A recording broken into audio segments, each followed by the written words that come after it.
entramos a nuestro primer tema propiamente de la materia, la teología de la unidad, y es el panorama bíblico de la unidad.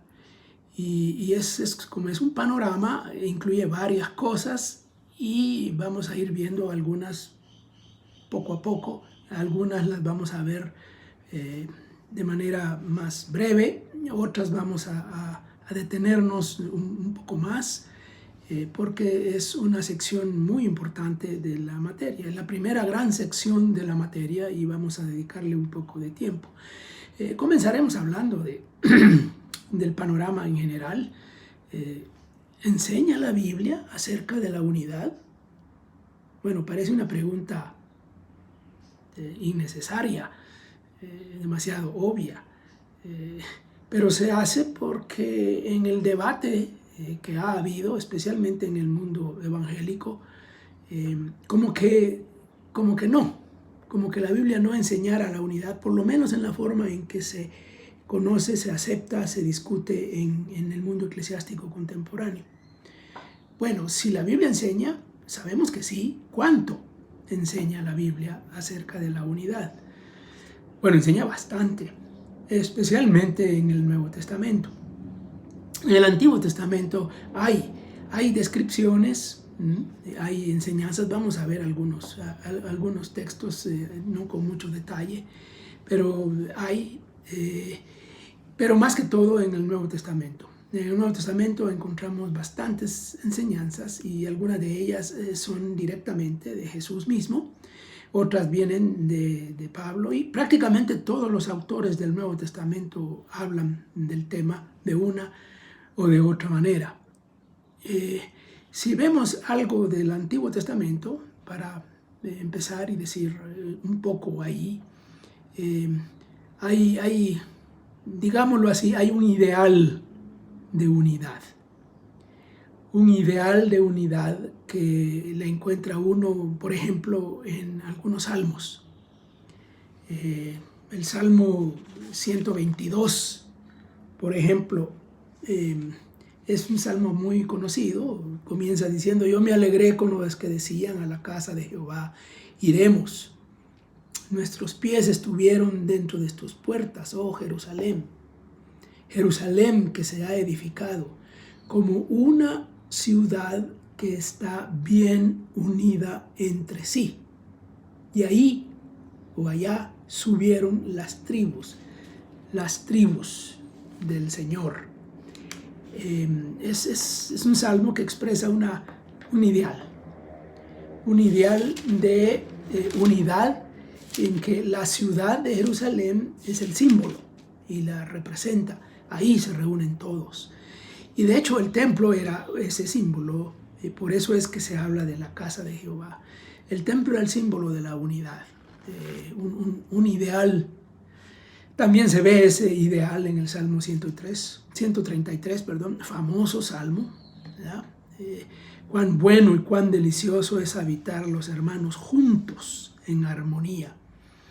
Y luego viene una descripción muy poética, muy hermosa de esa armonía, cómo se ve. Eso es un ideal. En la práctica eso no se vio mucho en Israel, en tiempos de Israel, pero aparece como un ideal. Bueno, lo que sí se observa, lo que sí se ve y muy claramente, es más bien la carencia de unidad, la falta de unidad. Se ve desde el comienzo de la historia, los pleitos, los conflictos, desde las propias familias de los patriarcas. Hay conflictos, hay pleitos, algunos de ellos trágicos, pero luego ya más adelante la monarquía estuvo unida muy poco tiempo. Solo hubo 3 reyes que gobernaron a toda la nación, y de ahí se dividió. Y entonces hay reino del norte y reino del sur.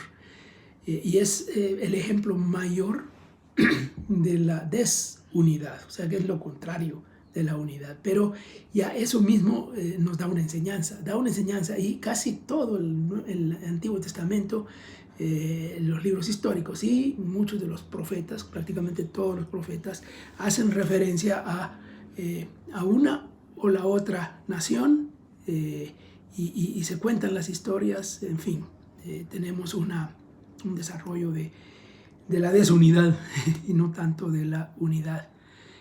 Hay división del reino, por supuesto, y luego, claro, los profetas hacen eco y señalan los pecados de unos contra otros, que marca la desunidad también. La injusticia, por ejemplo, es una marca de desunidad, de división.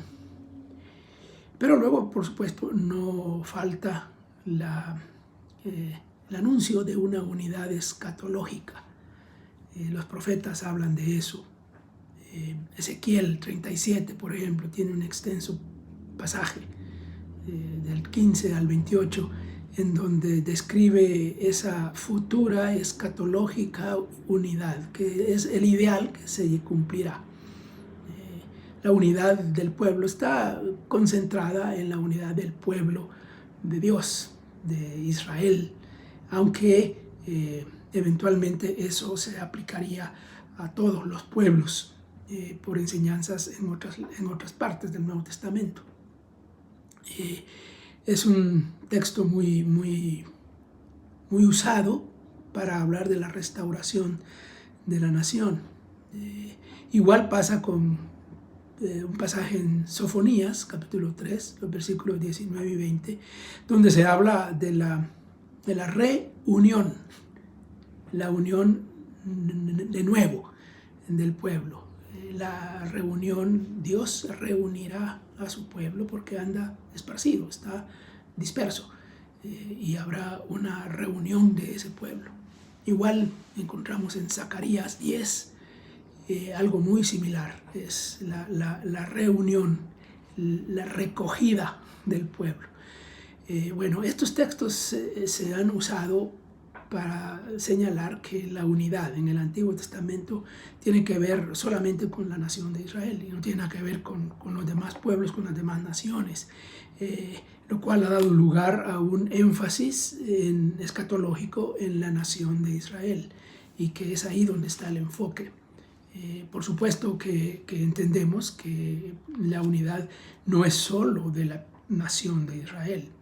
Incluso desde la creación se habla de una unidad de la raza humana, y eso se repite de nuevo en el Nuevo Testamento. Así que ahí encontramos por lo menos unas primeras ideas del panorama bíblico de la unidad en el Antiguo Testamento. No vamos a ir mucho más allá, porque vamos a concentrarnos en el Nuevo Testamento, que es donde hay más enseñanza. Por ahora nos quedamos con eso y seguiremos después.